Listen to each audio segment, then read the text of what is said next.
Good morning to all. Today I will discuss about organs of the digestive system, which is taken from the subject anatomy and physiology, and the unit is digestive system. So आज हम organs of the digestive system के बारे में पढ़ेंगे, जिसमें elementary canals आती हैं और एलिमेंट्री कैनाल के अलावा एक्सेसरीज ऑर्गन्स सारे आते हैं। वो कौन कौन से ऑर्गन्स हैं जो डाइजेस्टिव में यानी पचन में हेल्प करते हैं, उन सभी ऑर्गन्स के बारे में आज हम डिस्कशन करेंगे। So what are the organs of the digestive system? So first one is the elementary canal. Alimentary canal is also known as the gastro intestinal tract या फिर इसको जीआई ट्रैक भी बोलते हैं। This is a long tube through which food passes.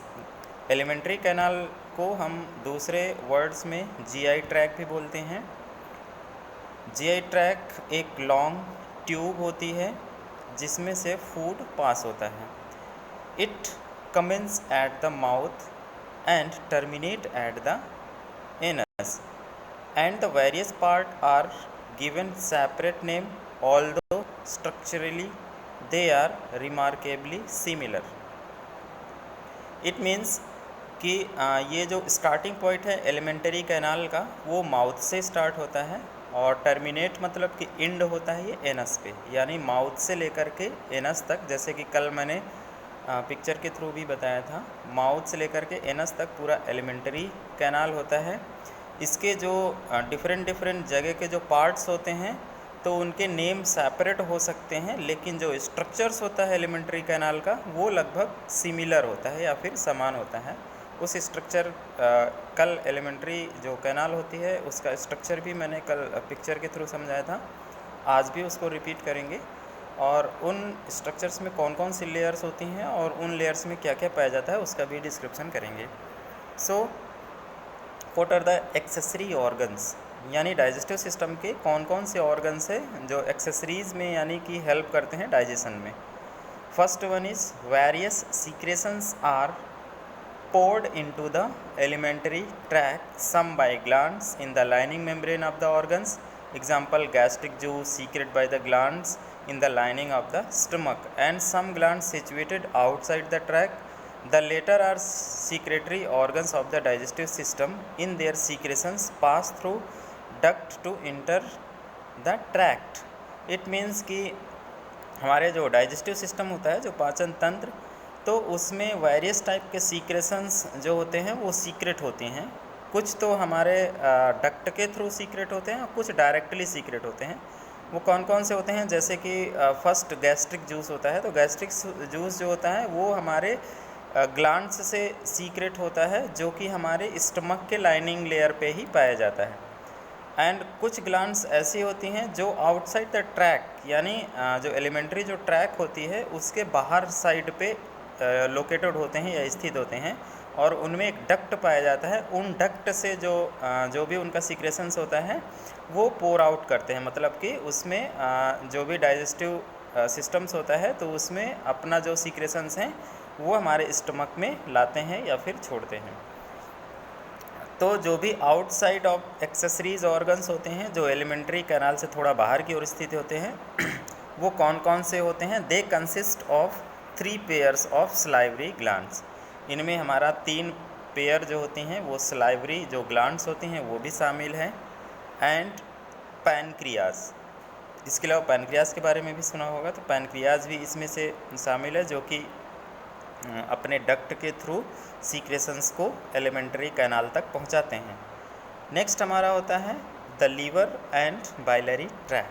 जो liver होता है और लीवर का जो भी सीक्रेशंस होते हैं वो एलिमेंट्री ट्रैक तक पहुंचते हैं, और साथ में ये जो लीवर होता है ये एलिमेंट्री कैनाल के आउटसाइड स्थित होता है।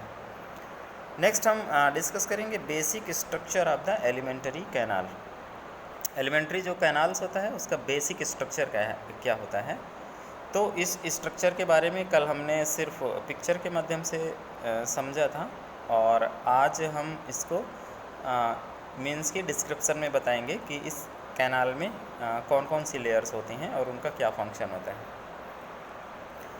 इस स्ट्रक्चर को हमने कल भी बताया था। The walls of the elementary tract are formed by the 4 layer. 4 जो मेन लेयर्स होती हैं जिसमें से इसकी जो वॉल होती है वो फॉर्म्ड होती है। तो ये जो 4 लेयर्स होते हैं डिफरेंट टाइप के, ये इनका डिफरेंट टाइप का फंक्शन होता है और डिफरेंट टाइप के टिश्यूज़ होते हैं। आप इस पिक्चर के माध्यम से भी समझने की कोशिश करिएगा। एक बार फिर से रिपीट करते हैं। सबसे पहले होती है पेरिटोनियम लेयर, ये वाली, इसको कल भी मैंने बताया था। फिर इसके बाद लॉन्गिट्यूडनल मसल्स लेयर होती हैं। इसमें इसके जो फाइबर होते हैं मसल फाइबर, वो लॉन्गिट्यूडनल पोजीशन में होते हैं जैसा कि पिक्चर में दिखाया गया है। इसके बाद है सर्कुलर मसल्स लेयर। ये सर्कुलर शेप में इसके फाइबर्स मौजूद होते हैं, तो ये सर्कुलर मस्कुलर लेयर कहलाती है। देन आफ्टर सब म्यूकोसा, यहाँ पे देखिए ये सब म्यूकोसा होती है। और लास्ट में जो सबसे अंदर होता है तो वो होता है म्यूकोसा लेयर। सब म्यूकोसा के बाद म्यूकोसा लेयर होती है। ये सब म्यूकोसा हो गई और ये म्यूकोसा लेयर हो गई। तो इन सारे जो लेयर्स होती हैं, तो इन सारे लेयर्स के बारे में हम डिस्कस करेंगे।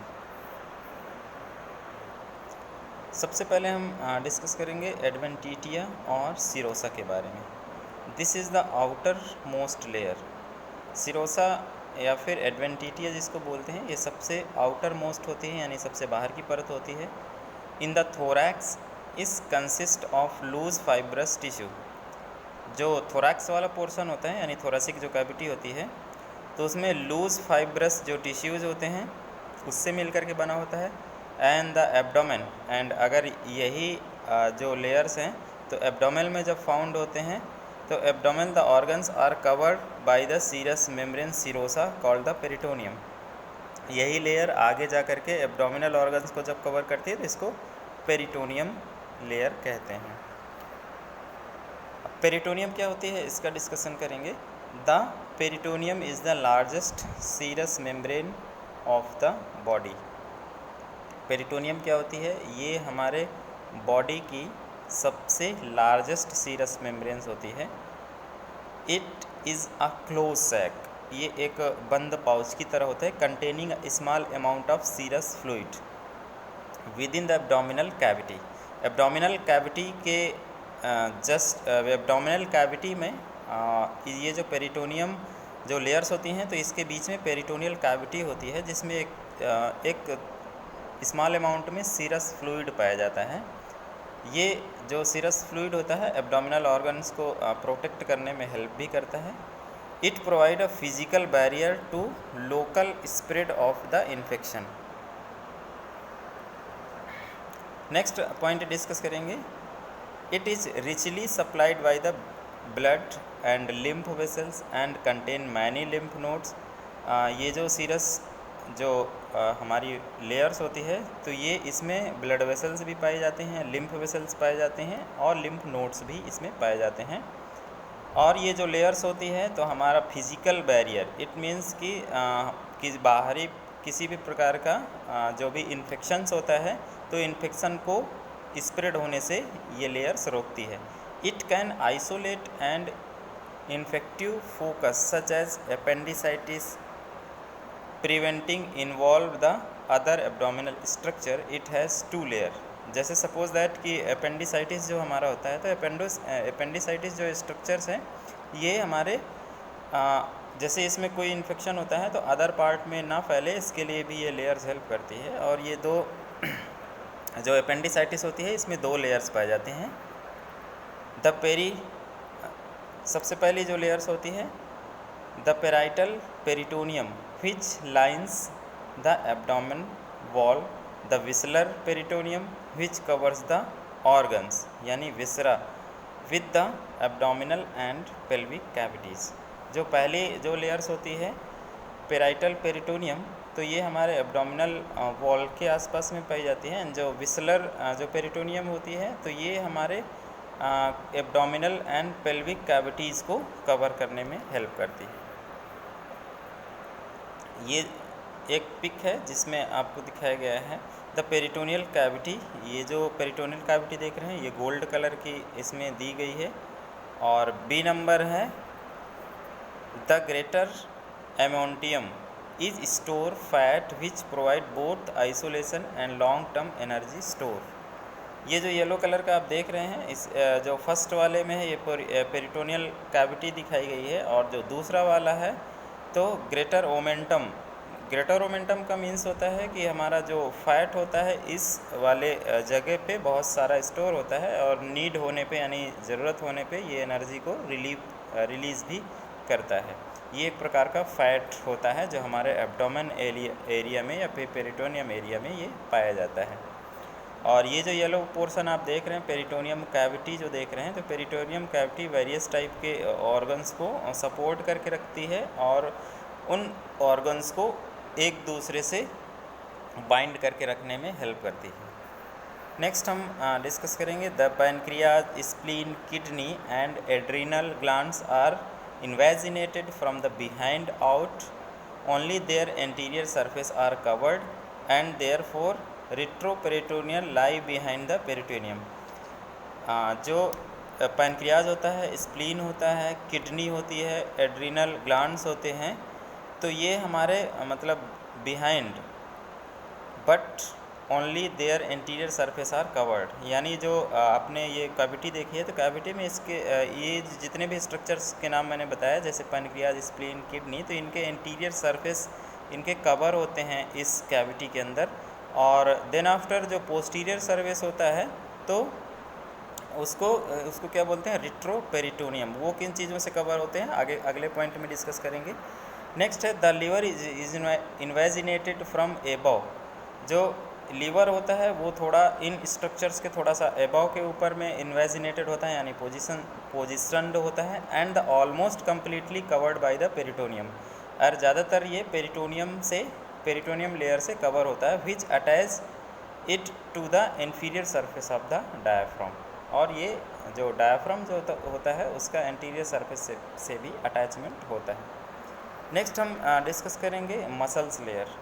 ये यानी जो हमारी एलिमेंट्री कैनाल्स होती है उसकी मसल्स लेयर के बारे में डिस्कस करेंगे। With some exception of consist of 2 layers of smooth involuntary muscles.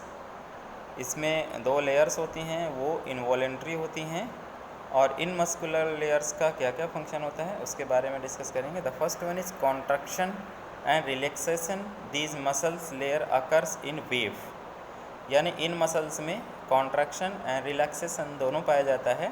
ये एक वेव लाइक होता है, और ये इसलिए होता है बिकॉज ऑफ जो हमारा बोलस का फॉर्मेशन होता है वो, और जो भी हमारा फूड कंटेंट होता है वो आगे की ओर पुश हो सके। Which push the content of the track onwards, यानी जो भी कंटेंट होता है हमारे जीआई ट्रैक में तो ये हमारे उस कंटेंट को आगे की ओर धक्का दे सके, इसलिए इनमें कॉन्ट्रैक्शन और रिलैक्सेशन का वेव पाया जाता है। This type of contraction is smooth muscle is for peristalsis movement, यानी इस प्रकार का जो कॉन्ट्रैक्शन होता है जो कंटिन्यूसली होता है तो ये पैरास्टलाइसिस मूवमेंट कहते हैं, and is under the influence of sympathetic and parasympathetic nervous systems. यानी जो सिंपैथेटिक नर्वस सिस्टम होता है, पैरासिम्पैथेटिक नर्वस सिस्टम होता है, तो ये इन वेव को कंट्रोल करता है, यानी एक कॉन्ट्रैक्ट करेगा और एक रिलैक्स करेगा। तो इन सिस्टम से लगातार जो भी हमारा कंटेंट्स होता है गैस्ट्रिक कंटेंट वो आगे की ओर मूव करता रहता है। नेक्स्ट पॉइंट डिस्कस करेंगे muscles contraction also mix food with the digestive juices, यानी जो मसल जो कॉन्ट्रैक्शन होता है पैरास्टलाइसिस जो मूवमेंट होता है ये हमारे भोजन को यानी फूड को हमारे जो डाइजेस्टिव जूसेस होते हैं जो कि हमारा स्टमक से, लीवर से, इन सारी जगहों से जो सीक्रेशंस निकलते हैं तो इन जूसेस के साथ मिक्स करने का भी काम करता है। नेक्स्ट पॉइंट डिस्कस करेंगे onward movement of the content of the tract is controlled at various points by sphincters which is thickened ring of circular muscles. It means कि जो भी हमारा गैस्ट्रिक का जो कंटेंट होता है तो वो हमारे कई प्रकार के जो स्फिंक्टर्स पाए जाते हैं, उन स्फिंक्टर्स का जब हम स्टमक पढ़ाएंगे तो बताएंगे, स्मॉल इंटेस्टाइन पढ़ाएंगे तो बताएंगे। ये सारे स्फिंक्टर्स होते हैं तो और ये स्फिंक्टर्स जो सर्कुलर मसल्स जो मैंने दिखाया था उस सर्कुलर मसल्स में एक रिंग टाइप का फॉर्मेशंस होता है जिनमें से ये फॉर्म होते हैं। तो ये हमारे जो गैस्ट्रिक कंटेंट होते हैं वो उनको बैकवर्ड और आगे की ओर जाने से रोकते हैं, जहाँ पे ज़रूरत होती है वो उसी जगह पे रोक के रखने का काम करते हैं। नेक्स्ट पॉइंट डिस्कस करेंगे, contraction of sphincters regulate forward movement. यानी स्फिंक्टर्स जो भी हमारे कॉन्ट्रैक्ट होंगे, कॉन्ट्रैक्ट होने के बाद तो वो जगह क्लोज हो जाती है, जिसकी वजह से जो गैस्ट्रिक कंटेंट होते हैं आगे की ओर नहीं बढ़ पाते। They also act as a valve. ये भी ये जो स्फिंक्टर्स होते हैं वॉल्व की तरह काम करते हैं, preventing back flow in the track. जैसे अभी मैंने बताया था, ये प्रिवेंट करते हैं एक प्रकार से back flow to the tract, यानी किसी प्रकार का जो गैस्ट्रिक कंटेंट होंगे तो उनको यानी बैक फ्लो होने से रोकेंगे। जैसे कि हमारे ये मान के चलिए जो स्टमक होगा, स्टमक के ऊपर जो भी कंटेंट होगा तो पेरिस्टलाइसिस मूवमेंट होगा, तो स्टमक के पास जो भी हमारे पास स्फिंक्टर्स पाया जाएगा उसकी वजह से हमारे बैक फ्लो यानी गैस्ट्रिक कंटेंट ऊपर की ओर बैक फ्लो नहीं होने पाता है। तो ये इसके लिए भी वर्क करते हैं। Next, this control allow times for digestion and absorption to take place. और ये साथ में दूसरा इम्पॉर्टेंट वर्क करते हैं कि अलाउ करते हैं डाइजेशन के लिए and absorption to take place. यानी जो स्फिंक्टर्स होते हैं तो क्लोज रहते हैं, उस समय पे हमारा जो गैस्ट्रिक कंटेंट होता है उस एरिया पे कंटिन्यूसली बना रहता है, जिससे डाइजेशन की प्रोसेस और एब्जॉर्प्शन की प्रोसेस जितना भी पॉसिबल है वहाँ पे कंप्लीट होती है। हाँ, ये देखिए मूवमेंट ऑफ द बोलस है, पेरिस्टलाइसिस मूवमेंट। जैसे कि आप देखिए इसमें 3 पिक दी हुई हैं, पिक नंबर 1, 2 और 3। इसमें फर्स्ट वाले में देखिए बोलस यहाँ पे था, इसके बाद बोलस के जस्ट बाद पे इस जगह पे ये कॉन्ट्रैक्शन हुआ है तो बोलस थोड़ा सा और आगे बढ़ गया। देन आफ्टर फिर से अगेन रिलैक्सेशन होगा और फिर अगेन यहाँ पे कॉन्ट्रैक्शन होगा तो ये बोलस और आगे बढ़ जाएगा। यानी जिस साइड हम एरो लगा रहे हैं इधर की ओर कंटिन्यूसली बोलस मूव करता रहता है, और ये बोलस हमारे एक्सेसरीज ऑर्गन या फिर जो हमारे एलिमेंट्री कैनाल्स होती हैं कंटिन्यूसली मूव करते रहते हैं, और साथ में स्फिंक्टर्स रहते हैं। ये जो बोलस जहाँ पे ज़रूरत होती है वहाँ पे इनको क्लोज करके भी रखते हैं, और साथ में डाइजेशन की प्रोसेस कंप्लीट होती रहती है। और ये बोलस लास्ट में हमारे माउथ से लेकर पूरे एलिमेंट्री कैनाल से होते हुए हमारे एनस के थ्रू द डिफिकेशन बाहर हो जाते हैं।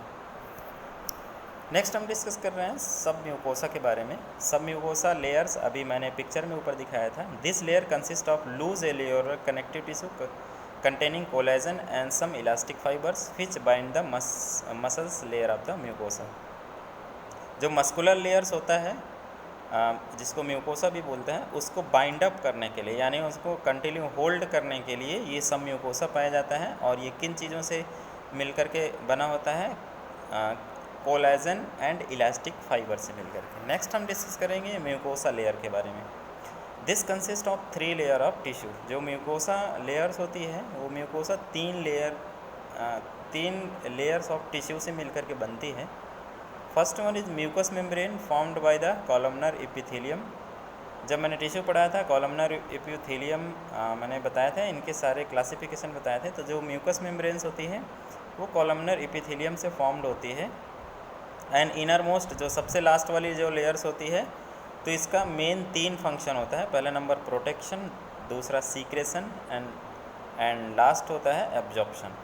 म्यूकोसा की जो सबसे लास्ट वाली लेयर्स होती हैं उनमें 3 मेन फंक्शन में प्रोटेक्शन, सीक्रेशन एंड ऑब्जॉर्प्शन, ये 3 फंक्शन होते हैं। Next lamina propria consisting of loose connective tissue. जो तीसरी इसी में जैसे मैंने बताया था इसमें 3 लेयर्स होती हैं, उनमें से जो तीसरी लेयर्स होती है वो लूज कनेक्टिव टिश्यू की बनती है विच सपोर्ट द ब्लड वेसल्स, जो कि ब्लड वेसल्स को सपोर्ट करके रखती हैं। एंड हमारे जो इनर एपिथेलियल लेयर्स होते हैं उसको नरिशमेंट करने का भी काम करती हैं, मतलब कि वहाँ पे न्यूट्रिशन प्रोवाइड करने में भी हेल्प करती हैं। And varying amount of lymphoid tissue that has protective function. इसके अलावा लिम्फॉइड टिश्यू भी इसमें पाए जाते हैं जो कि हमारे प्रोटेक्टिव फंक्शन के रूप में काम करते हैं। प्रोटेक्टिव फंक्शन मतलब प्रिवेंट करना हमारे बॉडी को इन्फेक्शन से। नेक्स्ट हम म्यूकस मेम्ब्रेन के बारे में बताएंगे। एलिमेंट्री कैनाल की जो म्यूकस मेम्ब्रेन पाई जाती है in part of the track are subject to great wear and tear or mechanical injury. This layer consists of stratified squamous epithelium with mucus secreting gland just below the surface. Surface के just below पे जो ये layers होती है, उस layers पे हमारे mucus secreting glands मौजूद होती हैं। ये ग्लैंड्स क्या करती हैं, म्यूकस को लगातार सीक्रेट करती रहती हैं, जिसकी वजह से जो हमारे एलिमेंट्री जो कैनाल्स होता है, ट्रैक होता है, तो उसमें लुब्रिकेटिंग की जो प्रोसेस होता है वो कंटिन्यू बनी रहती है। और ये किन चीज़ों से बने होते हैं, स्ट्रेटिफाइड स्क्वामस इपिथेलियम से बने होते हैं। Next, in area where the food is already soft and moist and where secretion of digestive juice and absorption occur. The mucous membrane consists of columnar epithelium cells interspread with the mucus secreting goblet cells. It means कि इसी layers में goblet sales भी पाए जाती हैं, और ये goblet sales जो होती हैं ये ऑल्सो क्या करती हैं, म्यूकस का सीक्रेशन करती हैं, और किन चीज़ों से मिलकर बने होते हैं, ये कॉलमनर एपिथेलियम सेल्स से मिलकर के बने होते हैं। और इस जगह पे हमारा एब्जॉर्प्शन की प्रोसेस भी कुछ हद तक कंप्लीट होती है। Next, mucus lubricate the walls of the tract and protect them from the damaging effect of the digestive enzymes. जो हमारा म्यूकस लेयर्स होता है जो पाया जाता है, मैंने बताया था कि म्यूकस जो होता है वो लुब्रिकेशन का भी काम करता है। जो भी एलिमेंट्री कैनाल्स होती हैं उसमें लगातार म्यूकस सीक्रेट होता रहता है, और ये म्यूकस लुब्रिकेट के रूप में भी काम करता है, और हमारे जो भी डाइजेस्टिव एंजाइम्स होते हैं उनसे ये डैमेज होने से भी रोकता है। Below the surface in the regions line with the columnar epithelium are collection are specialised cell और ग्लैंड्स। इस लेयर्स के थोड़ा सा नीचे की ओर क्या पाया जाता है, कुछ सेल्स स्पेशलाइज्ड पाई जाती हैं और ग्लैंड्स भी पाए जाते हैं, विच release there secretion into the lumen of the track. The secretion include, कुछ हमारे जो ग्लैंड्स और सेल्स पाई जाती हैं तो अपना जो सीक्रेशंस होती हैं वो ट्रैक में सीक्रेट करती हैं। इनमें से कौन कौन सी जो ग्लैंड्स हैं शामिल होती हैं, सबसे पहला होता है saliva from the salivary glands. Saliva जो सीक्रेट होगा वो सलाइवरी ग्लैंड से सीक्रेट होता है। गैस्ट्रिक जूस जो सीक्रेट होता है वो गैस्ट्रिक ग्लैंड से होता है। नेक्स्ट, इंटेस्टाइनल जो जूस होता है तो इंटेस्टाइनल ग्लैंड से सीक्रेट होता है। नेक्स्ट, पैनक्रियाटिक जूस जो होता है फ्रॉम द पैनक्रियास से सीक्रेट होता है। एंड बाइल जूस जो सीक्रेट होता है वो लीवर से। ये सारे एक्सेसरीज ऑर्गन्स हैं, और ये एलिमेंट्री जो कैनाल्स होती हैं उनमें सारा का सारा सीक्रेशंस हमारे डाइजेशन के लिए पोर करते हैं या फिर पहुंचाते हैं, या फिर उस जगह पे इनका सीक्रेशन आउट होता है। हाँ, ये एक पिक है कॉलमनर एपिथेलियम का है, जिसमें आप देख सकते हैं कि इसमें गोबलेट सेल्स जिसकी अभी हमने बात की थी, ये जो गोबलेट सेल्स होती हैं म्यूकस का सीक्रेशन करती हैं। तो ये एक जो कलर डायग्राम भी है और इसमें एक एनिमेटेड डायग्राम भी है। दोनों डायग्राम में गोबलेट सेल्स का दिखाया गया है। नेक्स्ट हम डिस्कस करेंगे दीज आर डाइजेस्टिव जूसेस। जितने भी डाइजेस्टिव जूस ऊपर हमने डिस्कस किया है, तो ये digestive juice and most contain enzymes that chemically break down food. यानी जितना भी डाइजेस्टिव जूसेस होते हैं, एक तो मैकेनिकल ब्रेकडाउन होता है, कल मैंने बताया था, जिसमें च्यूब करते हैं, चबाते हैं, और जितना भी ये केमिकल आज हमने डिस्कस किए हैं उन ये सारे डाइजेस्टिव जूस के अंदर आते हैं, और इनमें एंजाइम्स पाए जाते हैं। तो ये हमारे फूड को केमिकली ब्रेक डाउन करते हैं। Under the epithelium lining are varying amount of the lymphoid tissue that provide protection against ingested microbes। जो हम माइक्रोब्स खाने के साथ में खा जाते हैं तो लिम्फॉइड टिश्यू भी पाए जाते हैं, जैसे मैंने बताया, जस्ट ऊपर डिस्कस किया था लिम्फॉइड टिश्यू। तो ये जो लिम्फॉइड टिश्यूज होते हैं तो हमारे माइक्रोब्स से, यानी किसी भी प्रकार के वायरस या फिर बैक्टीरिया से जो भी हम खाने के साथ इंजेस्ट कर जाते हैं तो उनसे ये प्रोटेक्शन करते हैं, हमारे शरीर में इन्फेक्शन फैलने से रोकते हैं। तो आज की क्लास में सिर्फ हम इतना ही डिस्कस करेंगे। कल एक नया टॉपिक डाइजेस्टिव सिस्टम का डिस्कस करेंगे। So thank you.